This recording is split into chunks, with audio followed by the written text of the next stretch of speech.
और मैंने कोरोना काल से ही लोगों के लिए एम्बुलेंस, पहले एक टेम्पररी एम्बुलेंस का शुरुआत किया। उसके 6 महीने के बाद मैंने एक परमानेंट एम्बुलेंस दिया और वो एम्बुलेंस अल्हम्दुलिल्लाह आप लोगों की सहयोग से, आप लोगों की दुआओं से 4 साल से निरंतर सेवा में है। और अल्हम्दुलिल्लाह मैं कह सकता हूँ दावे के साथ कि हज़ारों लोगों की जान बचाई गई है उसके ज़रिए से। बचाने वाले तो अल्लाह हैं, लेकिन किसी चीज़ के लिए हमें मेहनत करने की ज़रूरत पड़ती है, तो वो मेहनत से अल्हम्दुलिल्लाह बहुत लोगों को फ़ायदा हुआ है। और अभी रिसेंटली उसके बाद जो है, जब ऑक्सीजन का डिमांड आते रहता था, मैं सोचा 1-2 लोगों को डिमांड है तो क्या कर सकते हैं इसके लिए। कभी कभार जो है ऑक्सीजन एम्बुलेंस से ही खोल करके मुहैया करा देते थे, लेकिन अब इतना डिमांड होने लगा कि इसके लिए एक अलग से यूनिट की ज़रूरत थी। और इस बार एक यहाँ की जो एक औरत हैं, उनको काफ़ी ऑक्सीजन की ज़रूरत थी। डॉक्टरों ने कह दिया था, हॉस्पिटल से भेज दिया था, कहा गया था अगर इसको जितना दिन रखना है तो ऑक्सीजन में ही रखना है, वरना ये मर जाएगी। तो मैंने एम्बुलेंस का ऑक्सीजन खोल के उनको 15 दिन रखा और अल्हम्दुलिल्लाह वो 15 दिन रही, उसके बाद मौत बरहक है।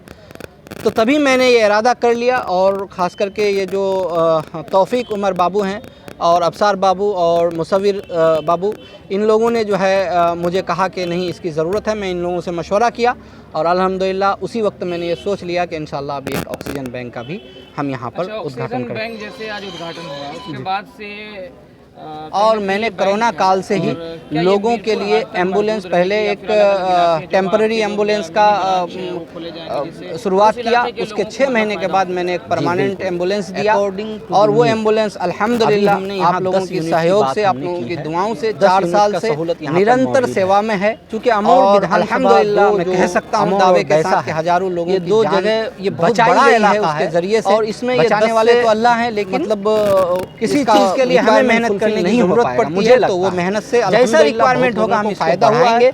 और अभी तो एक सेंटर शुरुआत है, उसके बाद जो है जब उठाना पड़ेगा, डिमांड आते रहता पहुंचने के लिए 1-2 लोगों को डिमांड है तो क्या कर सकते हैं। मीरपुर हाट में जो सेंटर कभी कभार जो है ऑक्सीजन सेंटर और भी एम्बुलेंस से खोल करके मुहैया करा देते थे। मैं दुआ करता हूं, डिमांड होने लगा कि गुजारिश करता हूं दुआ की कि अल्लाह ताला मुझे ऐसा करे। और इस बार एक मेरा यहाँ की जो एक औरत है, उनको काफ़ी ऑक्सीजन की ज़रूरत थी। डॉक्टरों ने कह दिया था, हॉस्पिटल से भेज दिया था, कहा गया था अगर इसको जितना दिन रखना है तो ऑक्सीजन में ही रखना है, वरना ये मर जाएगी।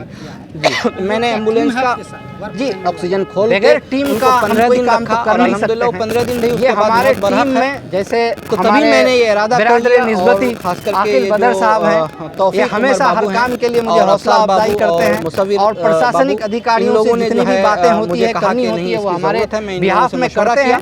और यहाँ के जो ये चंद नौजवान हमारे साथ देख रहे हैं, तौफीक उमर साहब, मुसव्विर परवाना साहब और अबसार साहब, इन लोगों को देख रहे हैं। ऐसे नौजवान हैं, 12 बजे रात में भी हमने देखा है कि अगर किसी को ज़रूरत है और मैंने कह दिया है तो उनको ये वहाँ पर पहुँचा देते हैं, पहुँच जाते हैं। सर, जिस तरह से आपने बैंगलोर में रह के किया, तो आप जी बिल्कुल अकॉर्डिंग टू द नीड। अभी हमने यहाँ 10 यूनिट की बात नहीं की है, 10 यूनिट का सहूलत यहाँ पर मौजूद है। मैं समझता हूँ कि इंसान कहीं भी रहे, अमर और इंसानियत का दर्द उसके अंदर में बड़ा इलाका है, और वो जहाँ कहीं भी रहे और अगर वहाँ से किसी मसले का हल कर सकता है इंसानियत की बुनियाद पर, तो उसे करना चाहिए। जैसे मैं जिस काम में जहाँ पर से मैं और अभी तो एक सेंटर शुरुआ रहा हूँ, जहाँ पहला कदम तो उठाना पड़ेगा किसी मंजिल को पहुँचने के लिए। आपको ये पहला कदम है दिया है, तभी तो मैं आपके लिए सेंटर बना पाया हूँ। इसका और मैं यहाँ आते रहता हूँ और खिदमत मेरी जारी है। मैं नहीं रहूँ करता हूँ। एक आदमी जब दर्द से कराता है तो हमारे एम्बुलेंस ऐसा करने जाता है। और आज से इंशाअल्लाह किसी मरीज को अगर ऑक्सीजन की जरूरत होगी तो ये हमारे जी बिल्कुल जरिए से खोला गया ऑक्सीजन बैंक से वो सांस लेगा।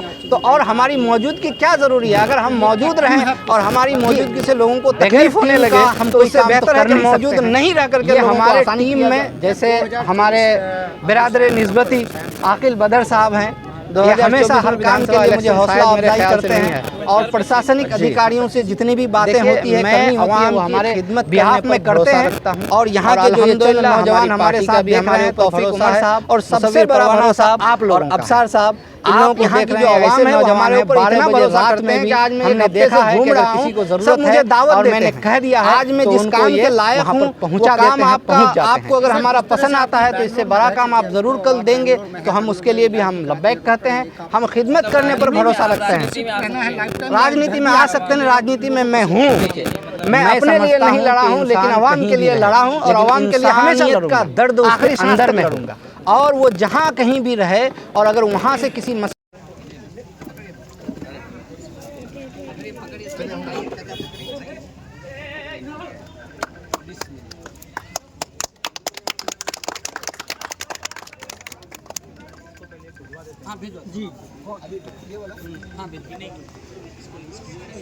ऑक्सीजन बैंड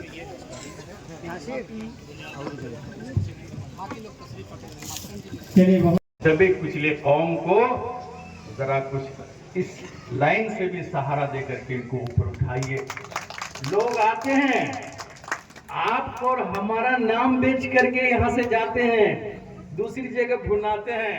सीमांचल में बड़े गरीब लोग हैं। अरे हम गरीब हैं, ठीक है, आपने हमारे लिए क्या कर दिया? कितने कॉलेज बनवा दिया, कितनी यूनिवर्सिटियां बनवा दी, कितने हॉस्पिटल बनवा दिए? कुछ नहीं, सिर्फ कहने के लिए है। और हम जैसों के गुर्बत को बोल करके हमें तजलील के साथ दिल्ली करके अपनी रोटियां सेकते हैं। इसलिए मैं कहूंगा, कहिए आप हॉस्पिटल, कॉलेज, यूनिवर्सिटी खोलिए।